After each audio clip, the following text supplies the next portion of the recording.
Rancher lived alone for years, until 7. Beautiful widows asked to stay the night.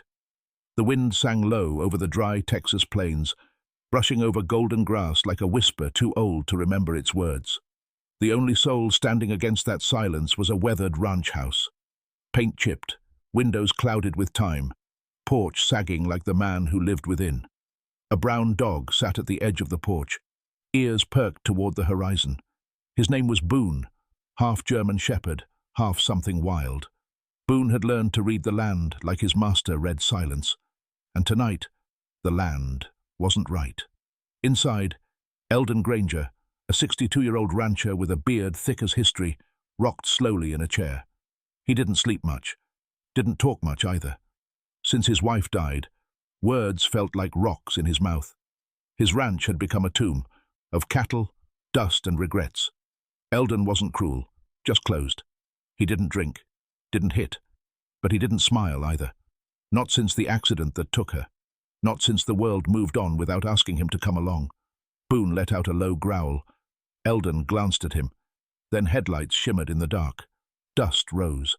A van creaked up the path, its tires unfamiliar with gravel. Boone stood, body tense.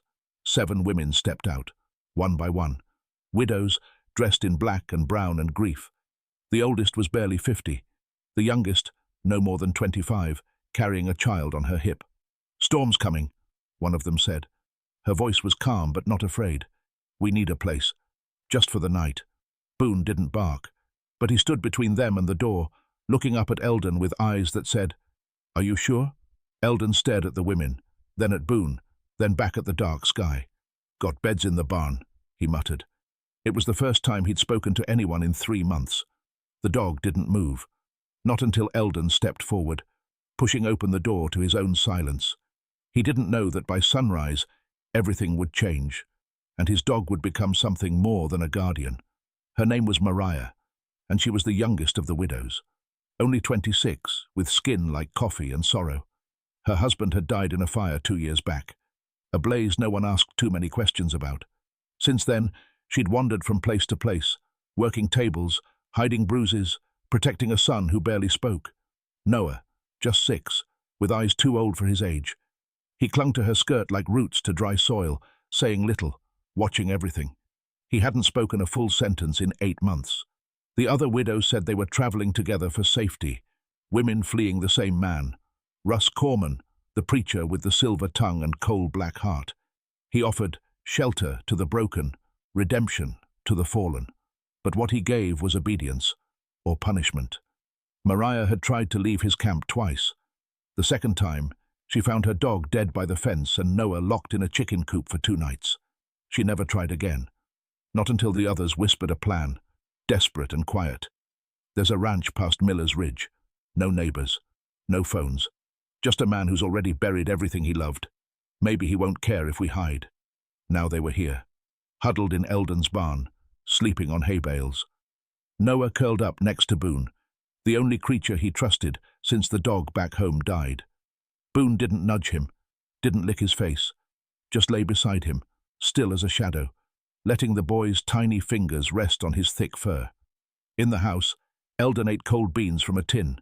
He hadn't asked their names, didn't want to know. He figured they'd leave in the morning like bad dreams. But Boone knew better.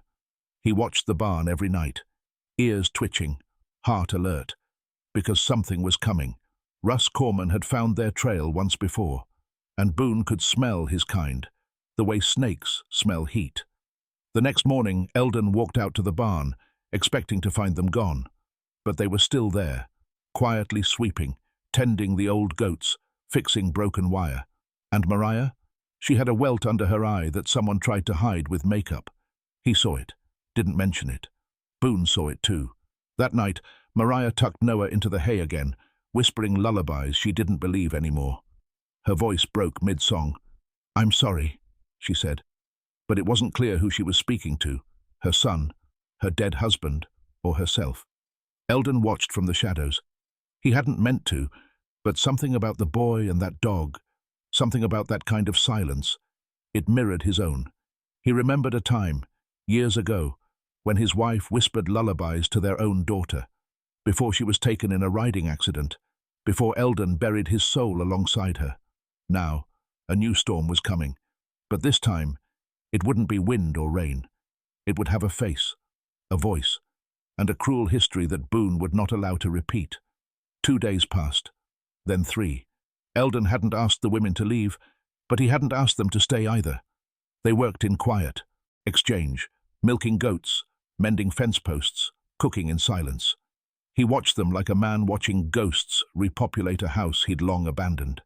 Boone stayed near Noah every moment. At dawn, they walked the edge of the property. Boone trotted slightly ahead, pausing when the boys stopped to stare at cactus flowers or rusty nails. He never barked, never wandered too far. His loyalty didn't need commands. But on the 4th morning, Boone froze near the east fence. Hackles raised. A low growl rolled from his throat. Eldon saw it too. Tracks. Fresh tire marks pressed into the edge of the dried grass. Too new to belong to him. That afternoon, a truck appeared at the gate. Dust clouded the road behind it like a threat. Mariah dropped the pail in her hands when she saw the man step out. Noah bolted behind a hay bale.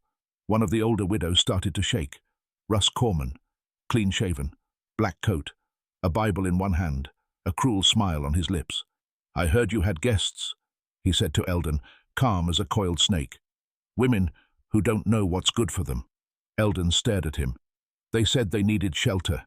Storm's over now. You can talk to them if they want." Russ chuckled. "See, that's the problem, Mr. Granger. They think they have a choice."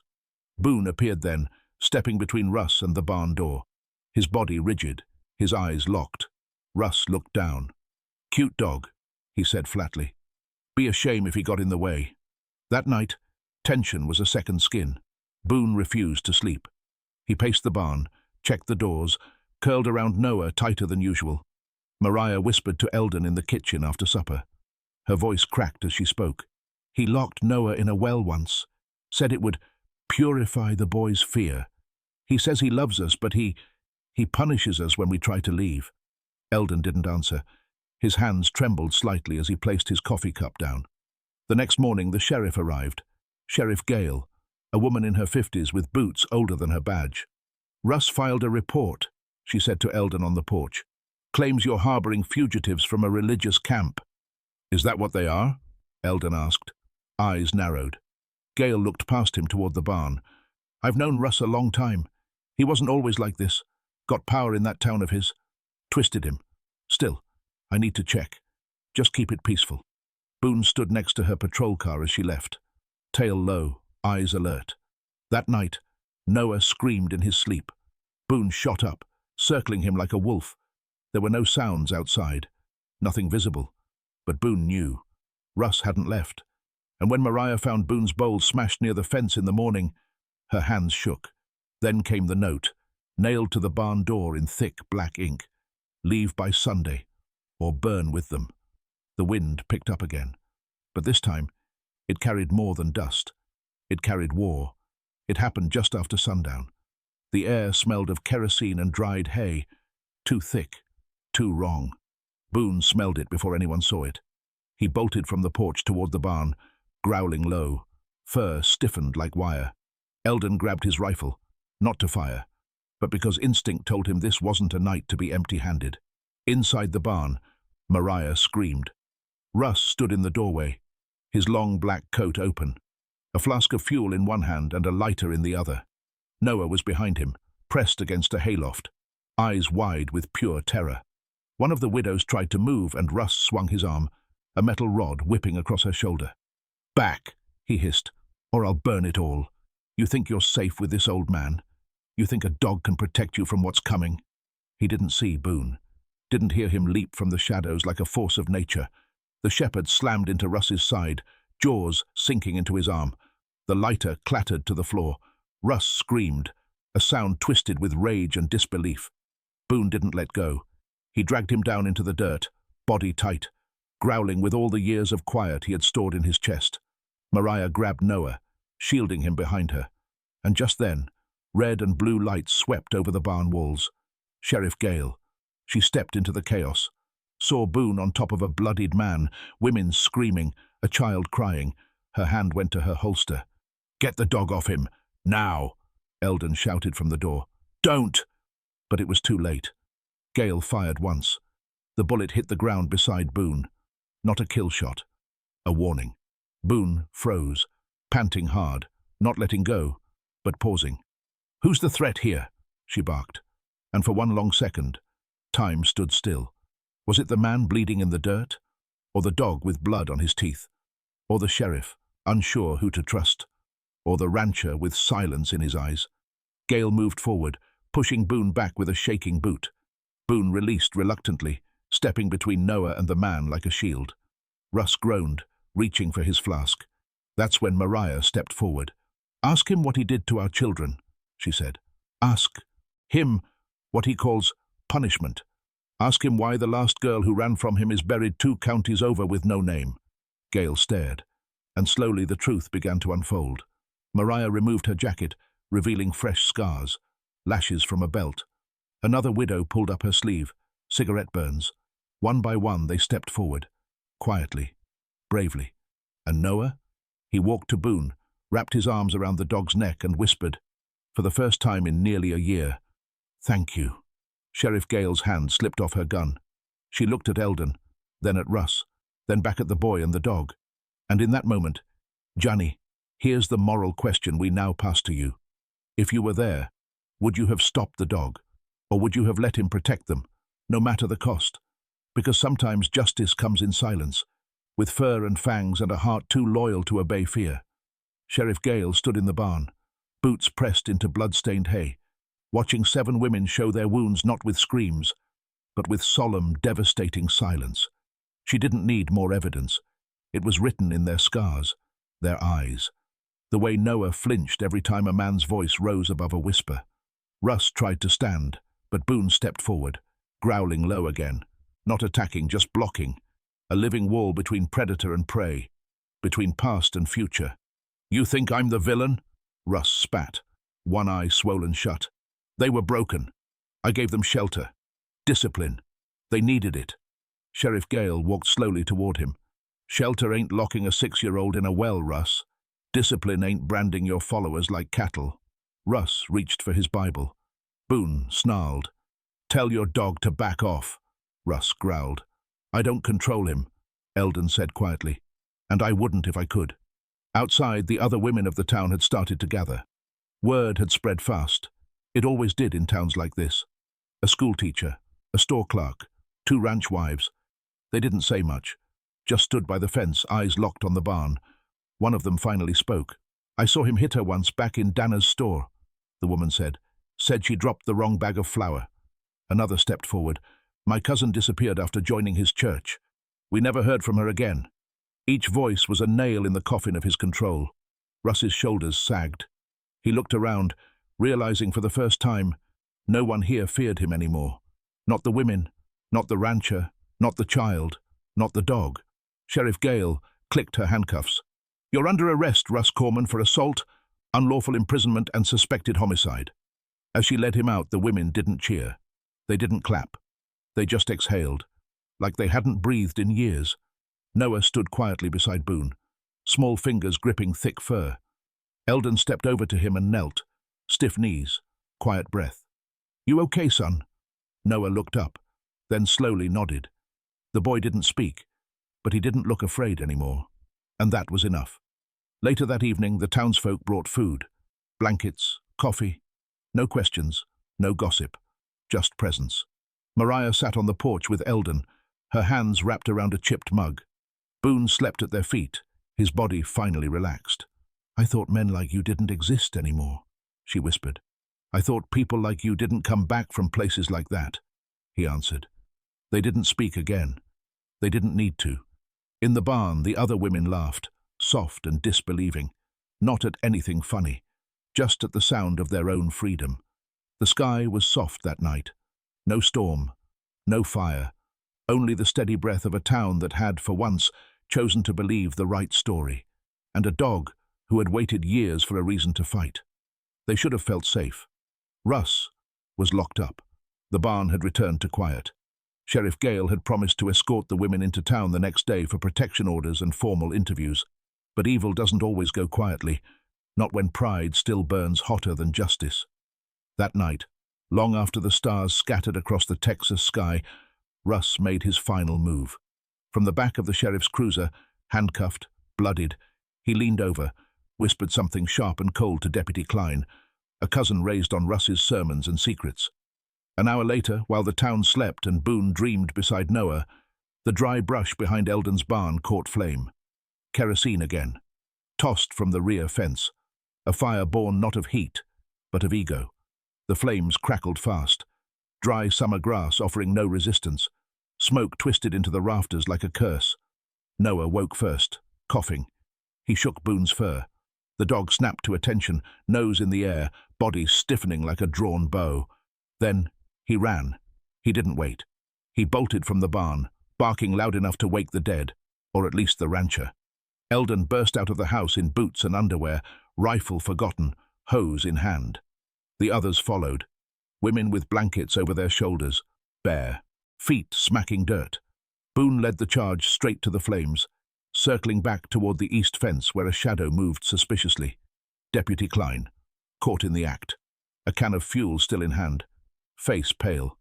Boone growled, lunged once, not to bite, but to knock the man into the dirt, pinning him with powerful weight. Sheriff Gale pulled up seconds later. "What the hell?" She saw the fire. She saw her own deputy on the ground. She saw the truth. And this time, there were no questions. "Turn around, Klein," she said. "You're done." Handcuffs snapped. The fire was smothered. The barn saved. And Russ Corman, hearing the news from his cell, went silent, finally understanding that the world had shifted out of his grip. He'd never walk free again. Later, with the smoke fading and the stars bright again, Noah lay in the grass beside Boone. The boy rested his head on the dog's flank, heartbeat synced to the rise and fall of Boone's breath. Mariah sat nearby, watching them. Safe. Seen. "I used to think angels had wings," she whispered. Eldon, standing behind her, said, "Maybe sometimes they walk on 4 legs instead." The fire had tried to erase them, but it failed, because this time, everyone had seen what truth looked like, and it had fur. 3 weeks later, the ranch was no longer silent. Laughter echoed from the barn. Children from neighboring farms came to play with the goats. A widow from Abilene sent fresh linens. Someone even dropped off a piano. Eldon didn't speak much more than he used to, but he listened better now. Sometimes that's all people need. Mariah sat on the porch every evening. Noah curled beside her, sketching the dog in every pose sitting, barking, sleeping, watching. Boone had become more than a protector. He was legend now, a quiet guardian whose name traveled further than the ranch fence. Then one morning, a man in a clean, weathered uniform stepped off the Greyhound bus at the edge of town. Samuel, Noah's grandfather. Mariah had written him a letter from Eldon's typewriter, told him everything. The pain, the fear, the survival. She hadn't expected a reply, but here he was, eyes already full of tears before he even reached the porch. Noah saw him from the barn steps. He froze, then ran, into arms that had waited too long to hold him. Samuel dropped to his knees, clutching the boy like he was trying to rewrite time through touch. "I didn't know," he choked. "I didn't know, baby girl. If I had—" Mariah wrapped her arms around both of them, head buried in her father's chest.